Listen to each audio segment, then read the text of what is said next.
This is our lecture number 3, and I want to give you an example of the simulation approach to work with the state variable form of a dynamic system. So those equations are equations of the state variable form, the state equation, and the output equation. And I made our system third order, so the state vector has 3 components. Here are 3 derivatives, state vector. The system has 2 inputs, u1 and u2, and the system has 2 outputs, y1 and y2. And let me discuss with you the state equations first. You know, to make our life easy, I came up with numerical values for elements of matrix A. And they are consistent with the row index and column index. 1, 1, 1, 2, 1, 3. For the elements of matrix B, I use the same approach. However, the last digit is always 0, so that you would know that the elements of matrix B are different from elements of matrix A. The same I do for matrix C. The values are 1, 1, 1, 2, 1, 3, but this 5, the last digit, reminds you, or supposed to remind you, that we're dealing with matrix C, and similar situation we have for matrix G.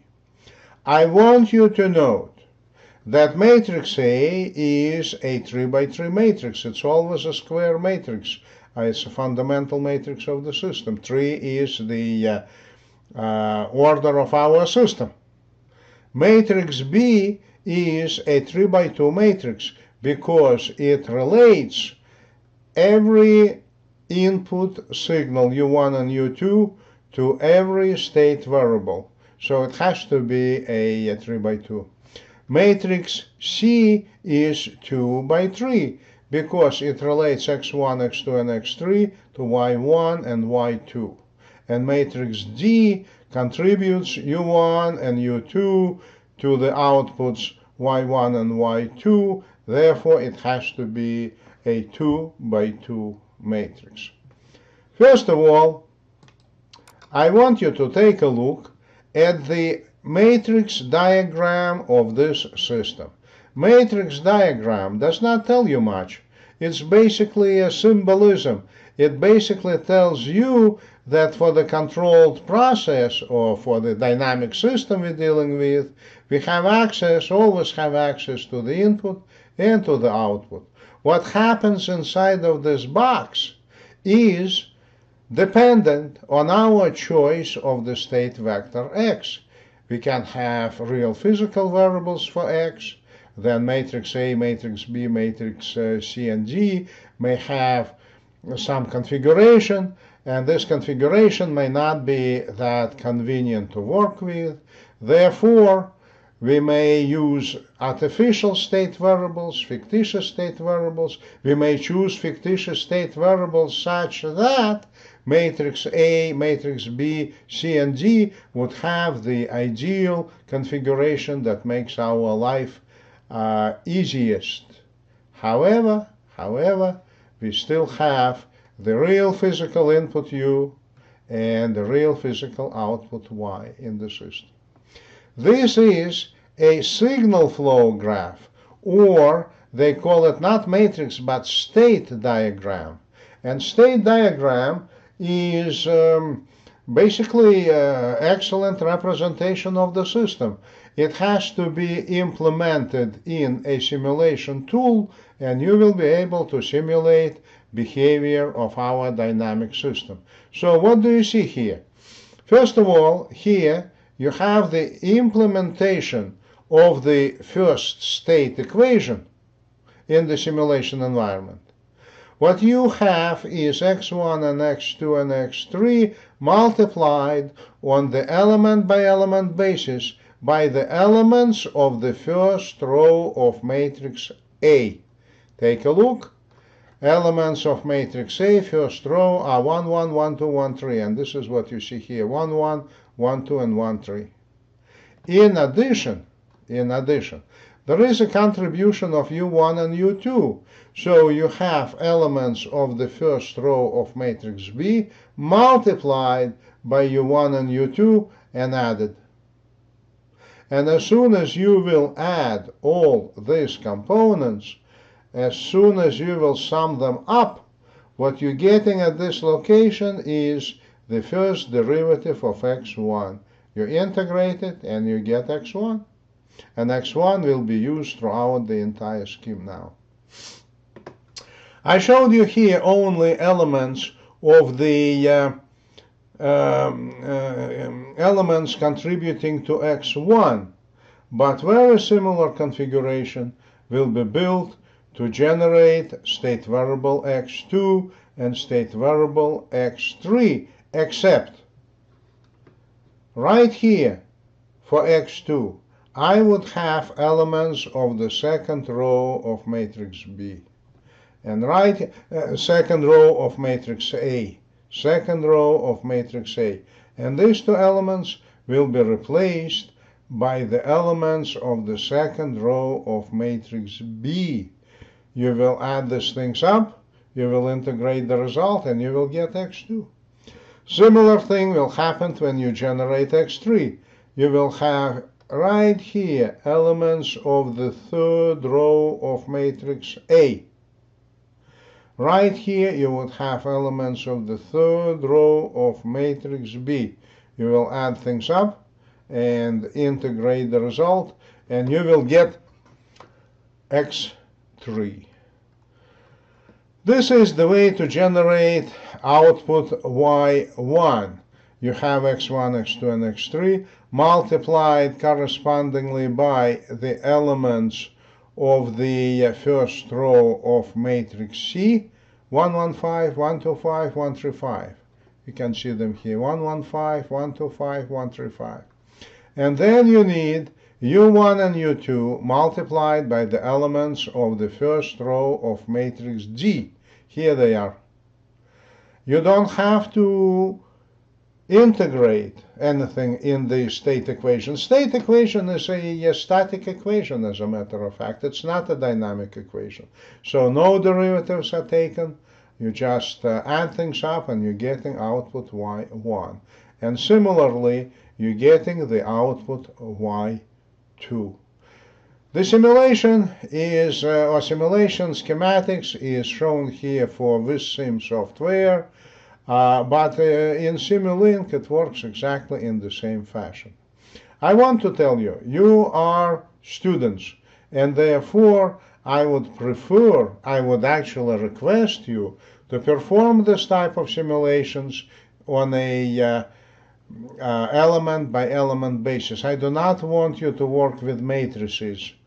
Okay? There is a way to multiply vector x by the entire matrix A in one shot. Don't do it, because you're learning, and this is the best way to maximize your learning effect. The same is true for generating output y. At this point, I would like to proceed with a different approach to decomposition of the transfer function. It's a different way to obtain state variables. It will be a different set of state variables. Don't be confused. The transfer function will be the same, but we will use a different approach for doing the decomposition, and you will get completely different state variables. The approach is known as series decomposition. I want you to consider the transfer function. Transfer function is output y, Laplace transform of the output over Laplace transform of the input. I'm assuming that in our system we have single input and single output. So we're dealing with a very straightforward transfer function. However, series decomposition is normally used when poles and zeros of the transfer function are all real. If they are complex, I don't think you will get any palatable result by doing series decomposition. So, I will rewrite the transfer function in a pole 0 form. This is the constant gain, s minus 0, 1, s minus 0, 2, s minus 0, 3, s minus pole 1, s minus pole 2, s minus pole 3, s minus pole 4. So you can realize that we're dealing here with a fourth order system, and therefore be prepared to obtain 4 components of the state vector x1, x2, x3, and x4. And this is my definition of the state variable x1. This is the Laplace transform of x1. It is defined as the output, as the input u divided by s minus pole 1. What can I do with this expression? I will do this cross multiplication and I will get this expression. And you understand this expression will lead me to a first order differential equation. The second state variable is defined right here. The second state variable is defined as the first state variable times s minus first zero divided by s minus second pole. And I can rewrite this expression in such a way that eventually we will get the first order differential equation. This is my definition of the state variable number 3. It is equal to the state variable number 2, and I'm talking Laplace transforms, times s minus second 0, s minus pole number 3, and then I will do this cross multiplication, and I'm getting this result.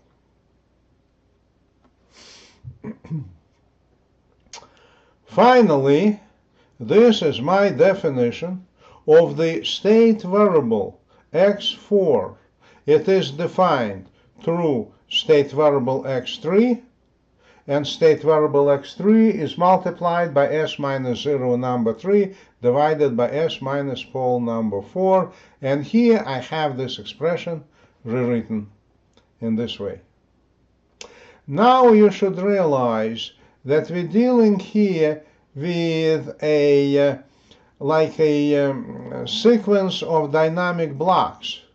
And you have to realize that if I would have x4, and if in x4 I will insert value for x3, and if in x3 I would insert value for x2, and if I will later insert value of x1, you will get this expression without k.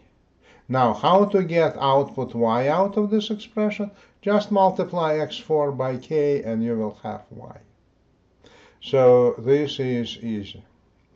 Now I will work on converting these expressions into time domain.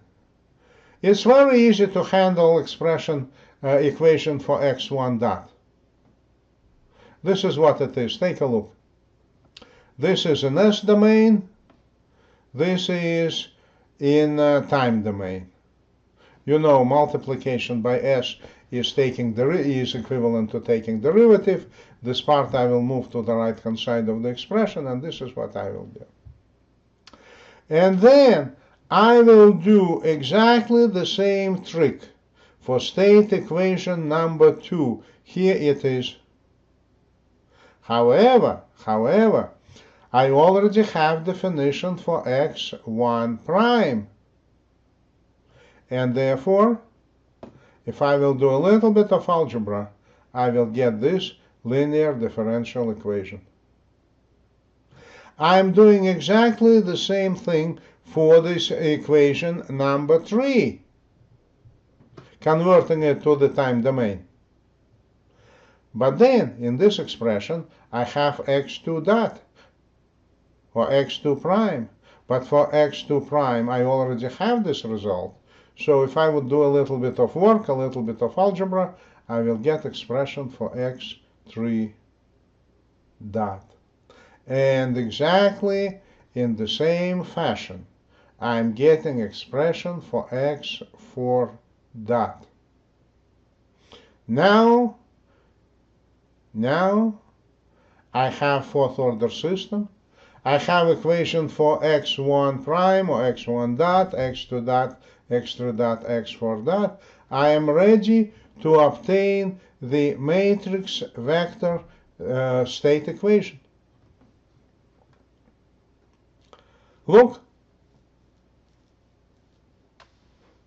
having this equation and this equation and this equation and equation number 4 enables me to write down matrix A and to write down matrix B and to write down matrix C. Matrix C, of course, based on this expression. Now, the result of this is known as a series decomposition of the transfer function of the system. It results in a set of fictitious state variables. However, being fictitious, they facilitate certain configuration of matrix A, matrix B, and matrix C that could be useful in some applications.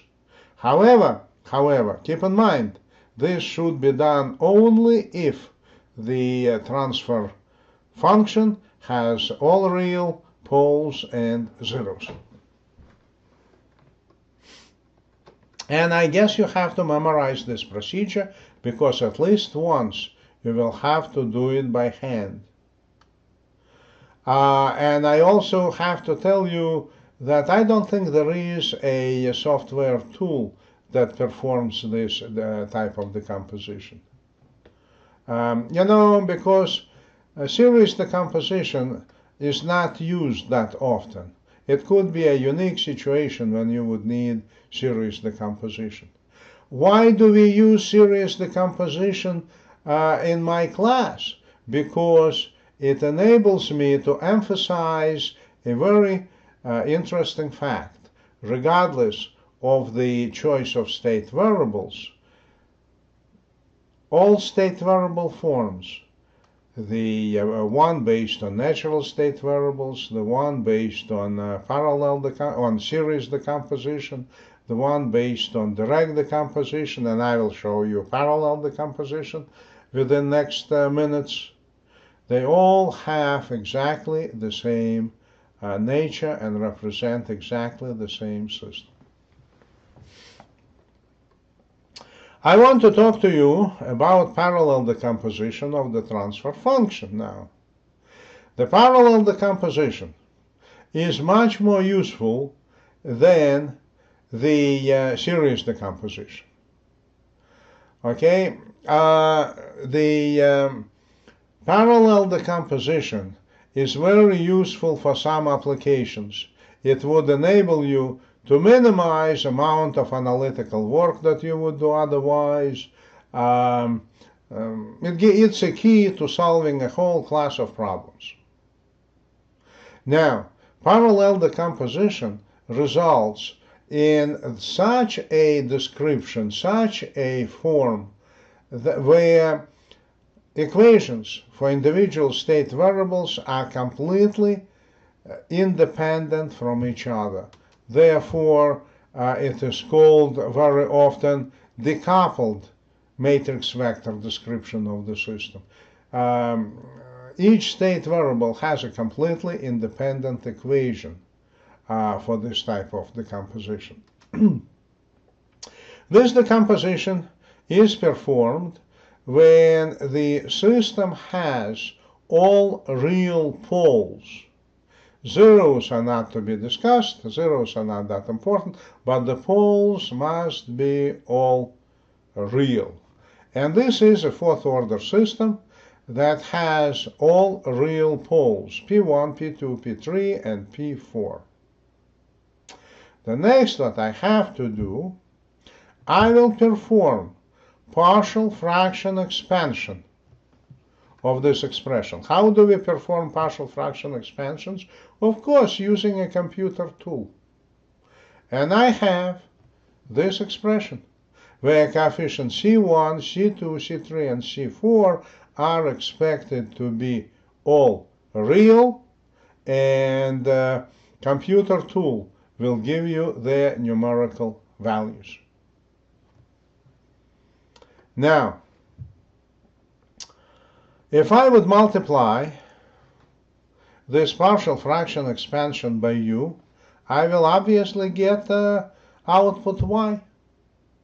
So output y will be equal to sum of these four independent terms. In what way they are independent, I'll show you a little bit later. Now, I will replace this coefficient C1, C2, C3, and C4 by 1s, and will define state variables. X1 is defined by this equation. This is in Laplace domain. X2 is defined by this equation. I want you to take a look that X1 has nothing to do with the state equation for X2. And this is formal definition of the state variable X3. And I want you to realize that we can convert this expression into this form. And also, please realize that expression for X3 has no contribution, no involvement of X1 and X2. Completely independent equation. Finally, this is formal definition of the state variable X4. Laplace transform of X4 is defined in this way. Now, I can do this cross multiplication. I can convert it into a one-line expression. And finally, I have this expression. You understand it's Laplace domain. This is effectively derivative of X4 equal to this right-hand side part of the expression.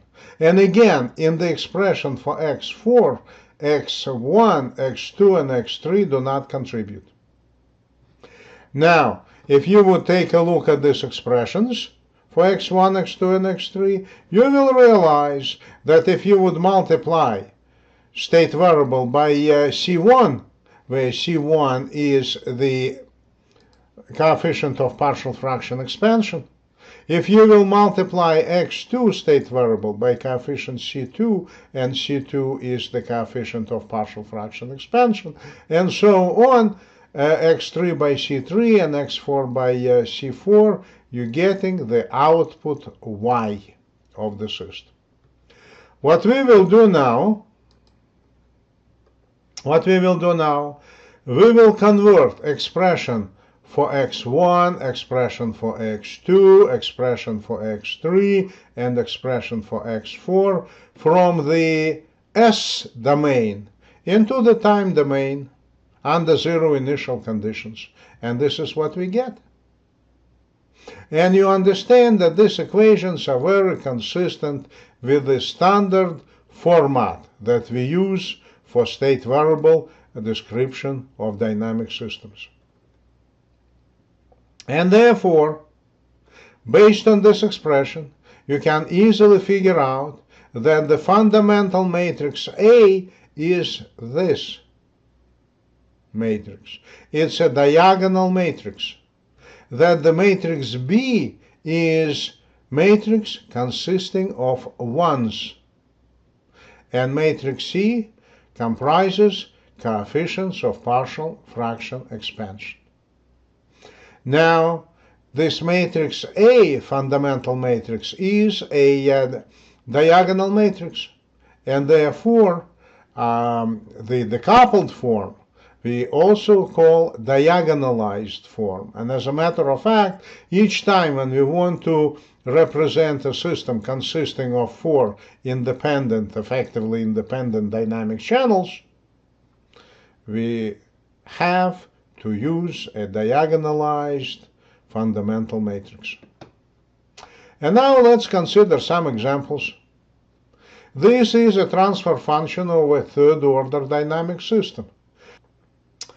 We have to perform series and parallel decomposition of this transfer function.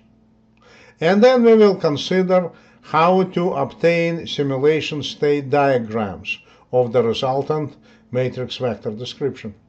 Let's begin the series decomposition. First of all, series decomposition is doable if the transfer function has all real poles and zeros. So we have to solve two polynomial equations, and we will get two zeros that happens to be real, and three poles that are real poles. And now effectively what we have to do, we have to rewrite the transfer function in the pole zero form, and then we have to follow the rule that was earlier established to define matrix A. Right here we're supposed to have the first pole of the system, which is -2. The rest are zeros.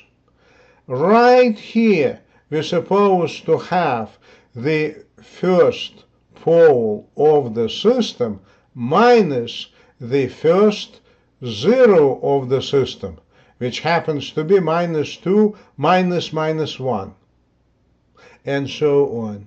So effectively we're getting this matrix.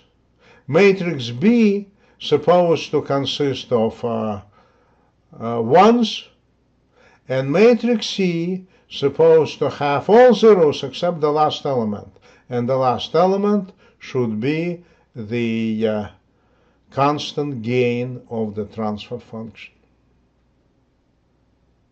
How to do the parallel decomposition? Of course, we have to run partial fraction expansion, and this is what I did, and I used computer tool for this purpose. Don't waste time on doing it for a third-order system. Coefficients of partial fractions are -1.2, +6, and -1.8. And we will have poles equal to -2, -5, and -7. So look in the fundamental matrix. I will place these poles along the diagonal, -2, -5, -7.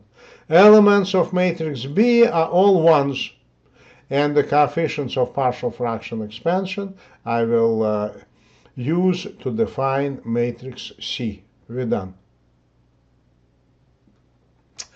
I want to remind you that matrix D in both cases is equal to 0, because matrix D is a non-zero only if the order of the numerator is equal to the order of the denominator. And I can tell you it doesn't happen that often. Let's take a look at building the simulation state diagram for the series form first. So what do we have? I have to define state variable x1. The derivative of state variable x1, let's take a look at this matrix A. The derivative of state variable x1 is equal to -2 times x1 plus 0, and then it will equal to u, the control effort, times 1. Let's take a look. You have x1 times -2 plus u times the first element of matrix B. I am adding these things together. At this location, I have x1 dot.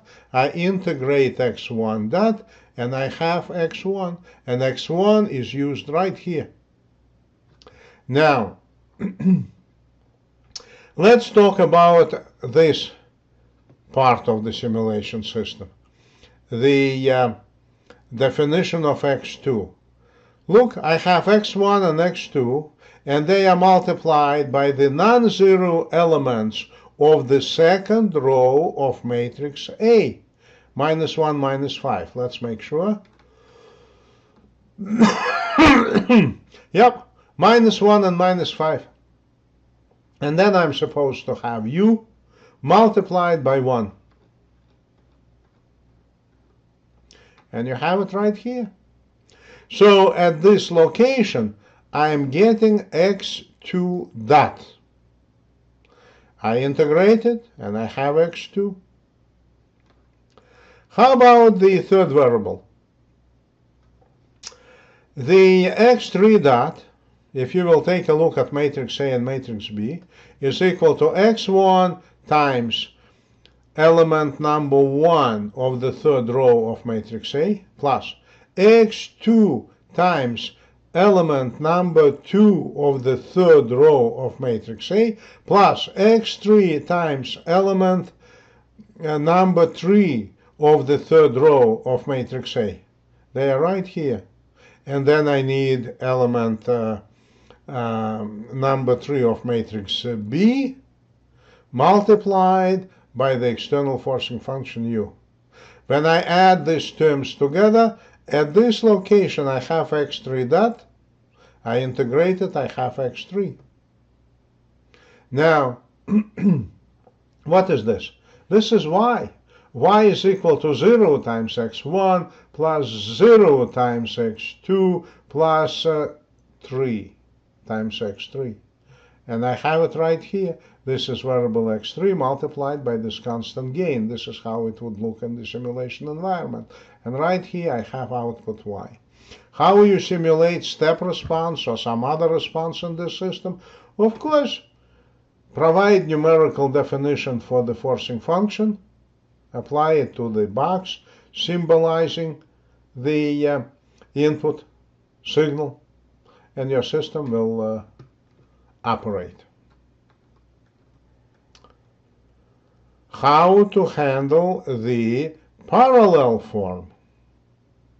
Before we'll get into the parallel form, I want you to realize that definition of x1 does not have contribution from x2 and x3, but when we create x2, there is contribution from x1 and x2, and when we create x3, x1, x2, and x3 contribute to the definition of x3. Yes, this system is not a decoupled system.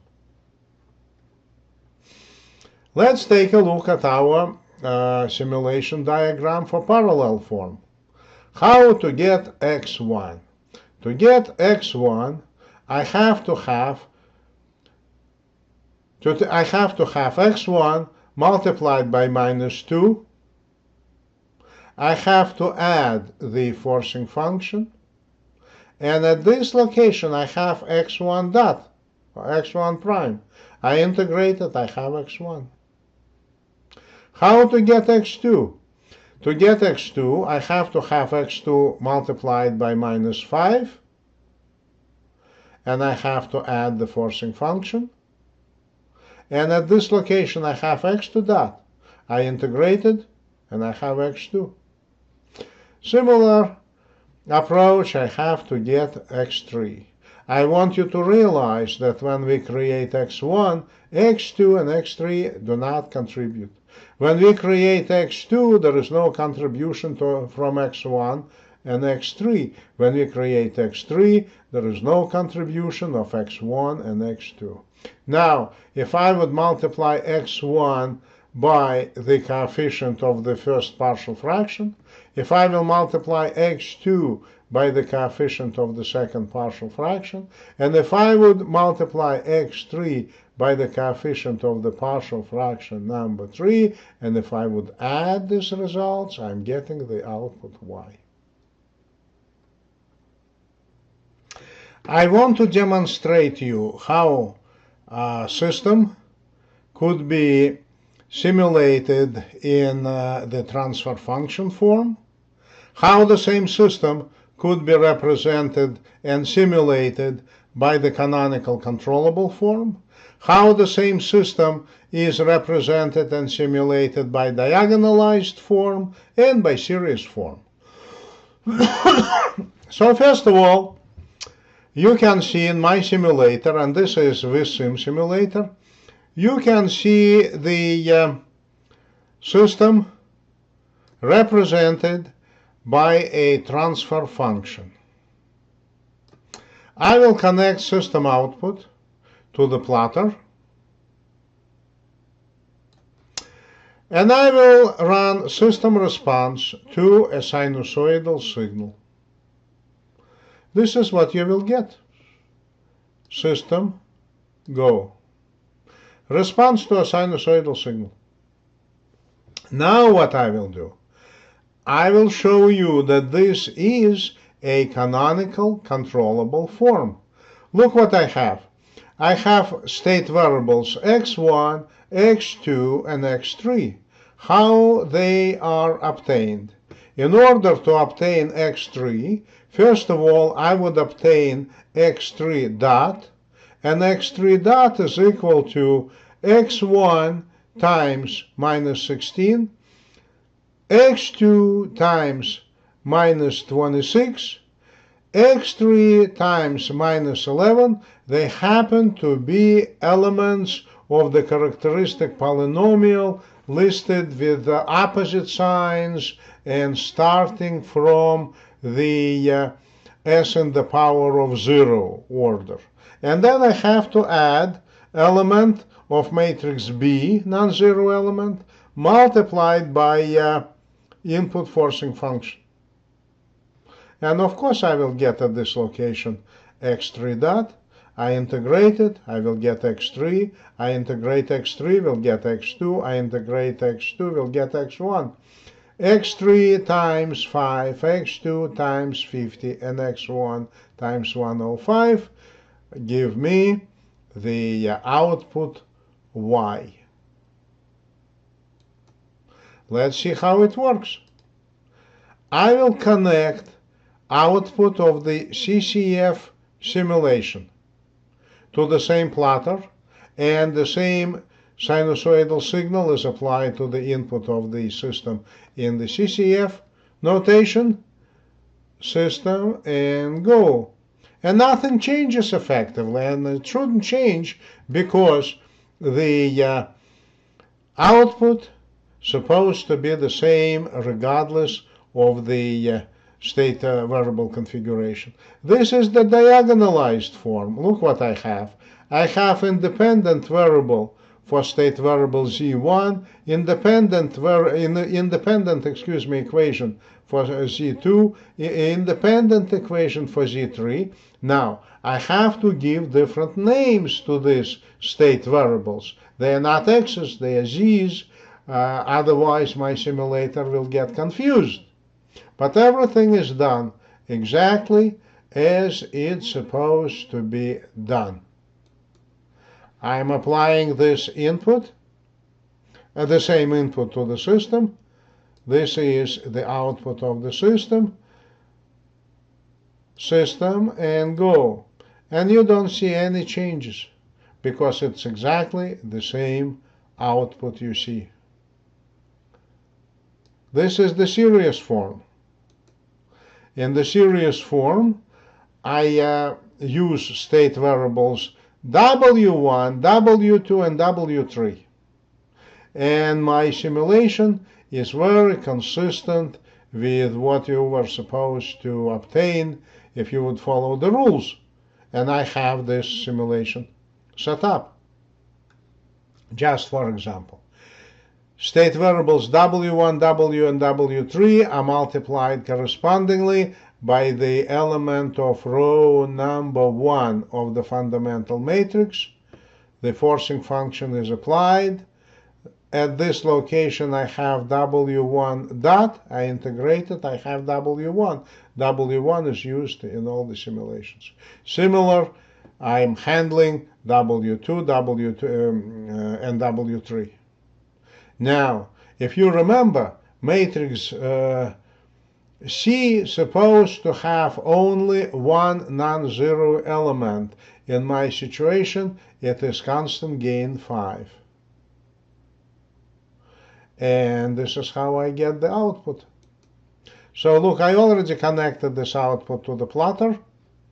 And if I would run simulation, system go, you're getting the same curve, but individual responses, they perfectly fit one on the top of another.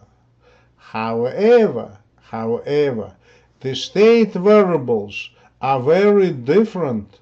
They may coincide, but are very unlikely. Look, I'm plotting x1. I'm plotting z1. And I'm plotting w1. Look. System, go. These variables are different. Well, I guess two of them coincide, but they, generally speaking, supposed to be different.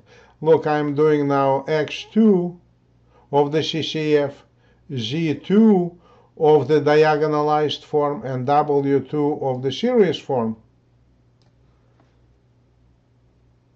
System, go. And you can see that these variables are quite different state variables. And again, I would do the same thing for x3, z3, and w3, and you will see completely different responses.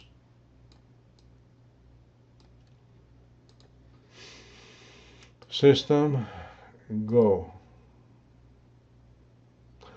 This is supposed to remind you that what we do when we work with the dynamic system, we deal with the input and output. The transfer function represents the relationship between input and output, but state variable form also presents some internal mechanism that reflects system dynamics in different ways. It reflects the same dynamics. Okay, and state variables are different. State variables are different, and the simulation configuration configurations are different. Why do we use state variable description?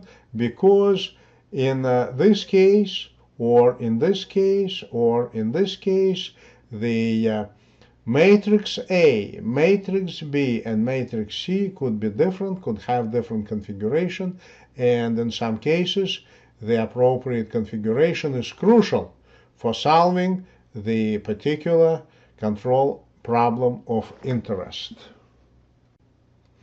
I want to discuss now how a transfer function could be obtained if you have state variable description of a system. The simple situation, of course, it is when you have a canonical controllable form.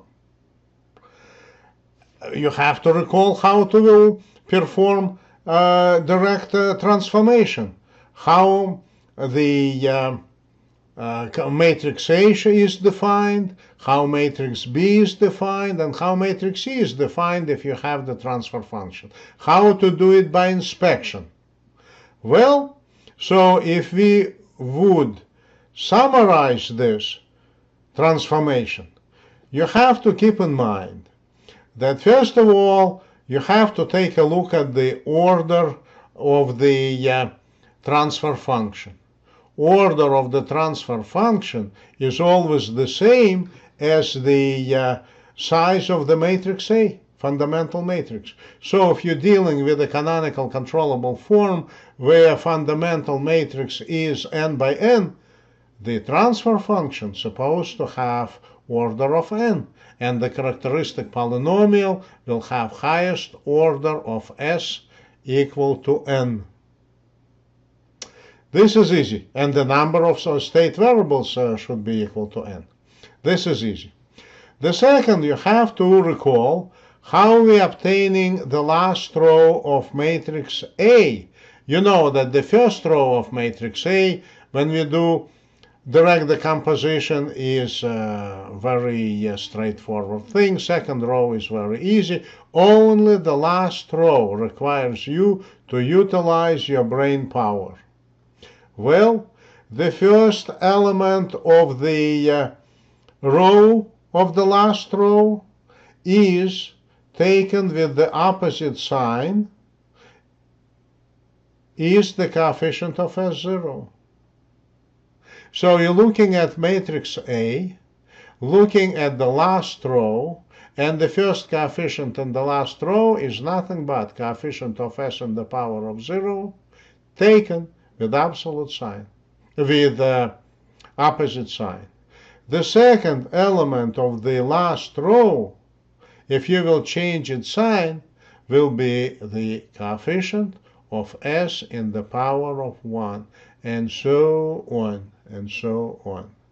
The polynomial numerator of the transfer function you will define by looking at the elements of matrix C. The first element of matrix C is equal to the coefficient of s in the power of 0 in the numerator.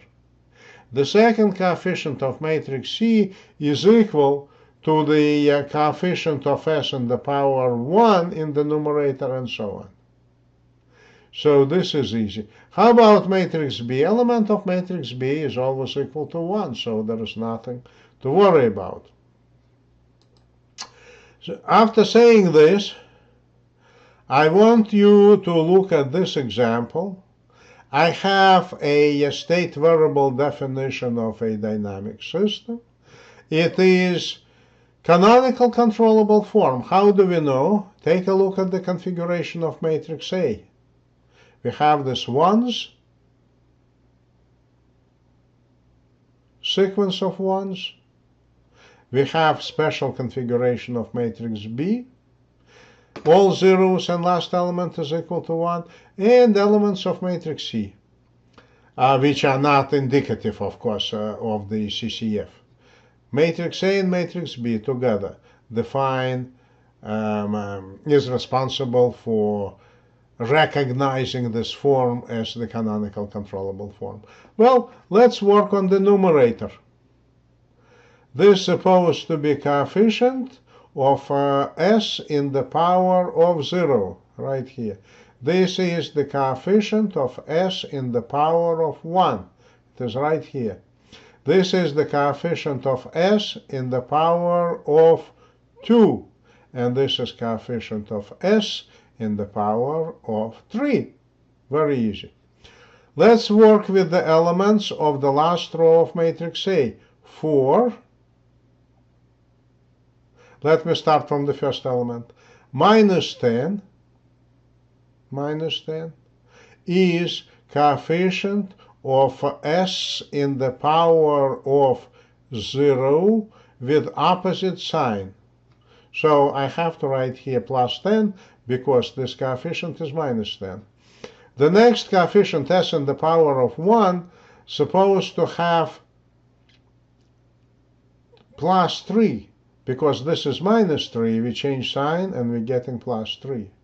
Coefficient of s squared is supposed to be 6, because element number 3 of the matrix, last row of matrix A is minus 6. So it got to be here with coefficient 6.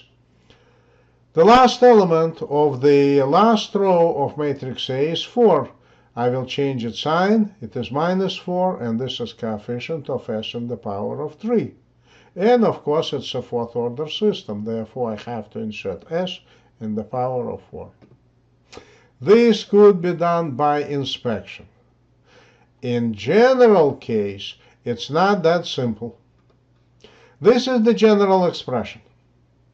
Let's assume, to make our life easy, that elements of the matrix D are all zeros. There is no matrix D to worry about. State variable definition. I'm not saying it's canonical controllable or series or parallel. Just state variable definition. My goal is to obtain the transfer matrix of the system. Excuse me, transfer function of the system. Transfer function of the system. We will deal with transfer matrices a little bit later. Transfer function of the system should be obtained. First of all, I will take Laplace transform of this expression, assuming zero initial conditions. And this is what I will get. You remember how to take derivative of a function and how this will affect Laplace transform of this function. I just have s in front of this expression, s in front of state vector. This is matrix A times x, but now it's x of s. This is matrix B times u, but now it is Laplace transform, u of s. Y of s is equal to c times x of s. Let me take a look at the state equation. Can we modify the state equation? Sure we can. I would factor out x of s right here. And I will group these two terms together. Why do you have unit matrix here? Because otherwise it would be incorrect expression, incorrect transformation from the point of view of matrix analysis. So I have Si minus A times x of s. And in the right-hand side I have B u of s. Can we obtain y now? Sure we can, because x of s is equal to Ci minus A in the power of minus 1 times B times u of s. If I will multiply this expression by matrix C, it will be y of s. So this is very straightforward matrix expression. The point is this: getting Si minus A for a third order system, even for a second order system, is not that simple, especially since you want to take the inverse of it. So this expression for a higher order system basically is mathematical trickery. But we all use computer tools. And with a computer tool, getting this type of expression using MATLAB or CC software is a piece of cake. Then I want you to realize the following. Look, in the left-hand side, I have the output of the system. It is equal to some function of s. C times Si minus A in the power of minus 1 times B. And this function of s is multiplied by the Laplace transform of the input signal. What kind of function this should be? Obviously, this must be the system transfer function. This is how we get expression for the transfer function. So if expression for the state variable definition exists, formal definition of the transfer function is matrix C times Si minus A in the power of minus 1 times B, system transfer function. And this is how you define it through matrix A, matrix B, and matrix C.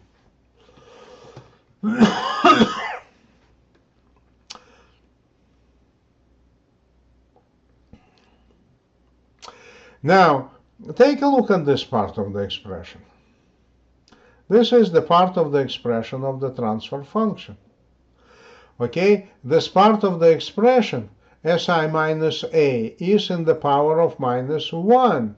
So we can claim that Si minus A is the denominator of the transfer function.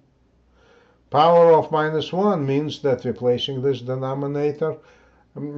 this expression in the denominator. Okay? Now, do you remember how to get the characteristic polynomial of the system? To get the characteristic polynomial, we take the denominator, we equate it to 0. This is how we get the system poles, the roots of the characteristic polynomial of the system. What do we do in the matrix case? If we will take a determinant of Si minus A, I can swear to you it will be the polynomial denominator or characteristic polynomial of the system. So this is very easy. You know, we cannot equate to 0 the Si minus A because it's a matrix expression, but the determinant of this expression equated to 0. By the way, it will be 1 by 1, it will be a scalar. Okay, and it will be, determinant is always a scalar, and it will be the characteristic polynomial of the system, and it will contain S. And you may just run MATLAB and you will make sure that this is exactly how it works. But then I want you to recall how we get the eigenvalues of a square matrix. Let's say we have a square matrix A and we have to get eigenvalues of the square matrix A. How we do it? We have some variable lambda multiplied by unity matrix of the appropriate dimension minus A. We take determinant of this expression. What we get? We get a polynomial with respect to lambda. If it's a fifth order, if matrix A is a 5 by 5, believe me, this would be lambda in the power of 5 plus some coefficient times lambda in the power of 4 and so on. If we equate this polynomial to 0, we're getting polynomial equation. From this polynomial equation, we're getting lambda 1, lambda 2, lambda 3, they are eigenvalues. And they could be real or complex. But it does not make any difference between calling this variable lambda or calling this variable S. There is no difference. Therefore,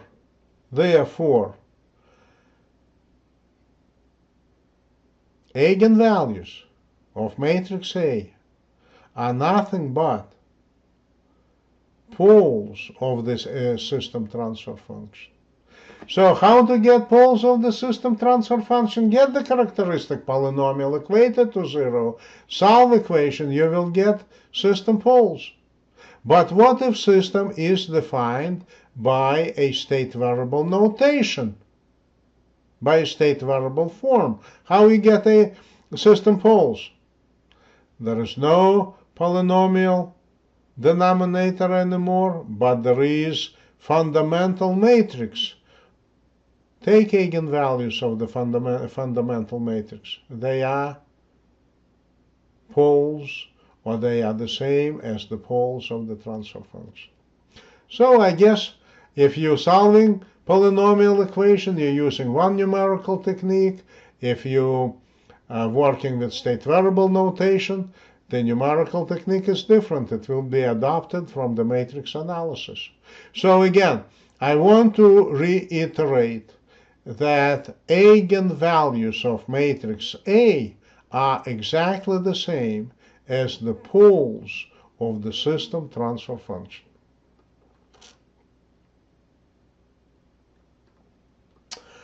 What I would like to do now is to consider three different forms of state variable description of the same dynamic system and take a look at the eigenvalues. Look, this is the original system transfer function.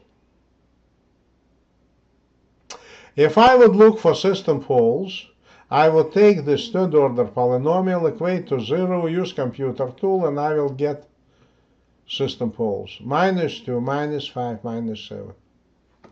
But you also know how easily we can perform the direct decomposition, and we will get matrix A, matrix B, and matrix C. Now, let's take eigenvalues of matrix A. Here they are. This is the determinant of Si minus A. Does it look like this characteristic polynomial? Sure it does. Get eigenvalues, and they are exactly equal to the system poles. Now, could we invest some time in doing some algebra and matrix operations? Well, let's get Si minus A in the power of -1. I would do it with the computer tool. You will get exactly the same transfer function. Exactly the same transfer function.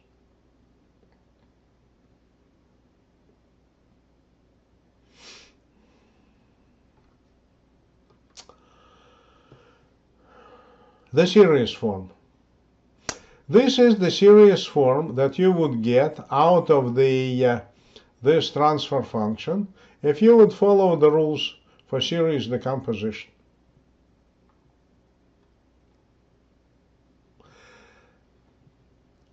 Can you use software tool to get the characteristic polynomial of the system?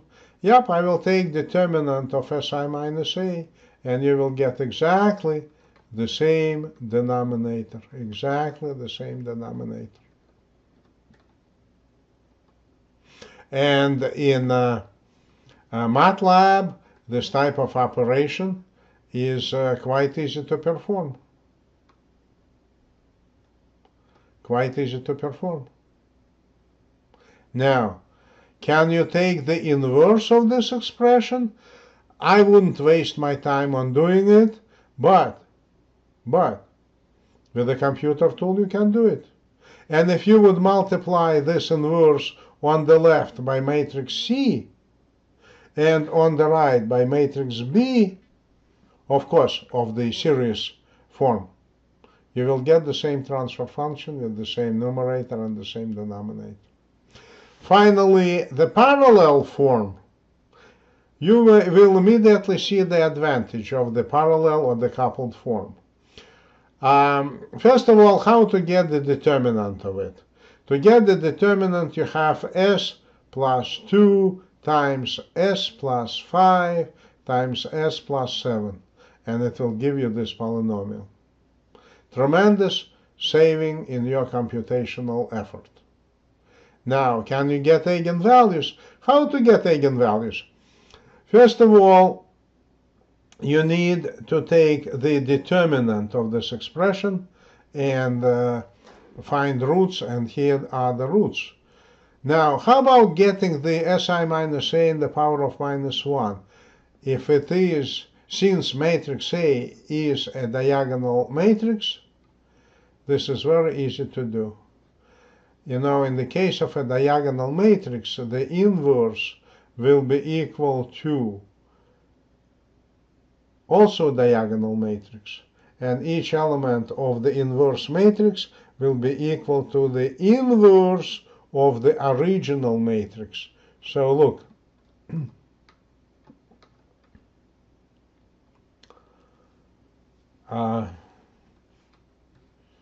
this is what I'm getting. Very straightforward operation. And finally, if I would multiply this expression on the right by matrix B of the parallel form and on the left by matrix C of the parallel form, I'm getting exactly the same transfer function.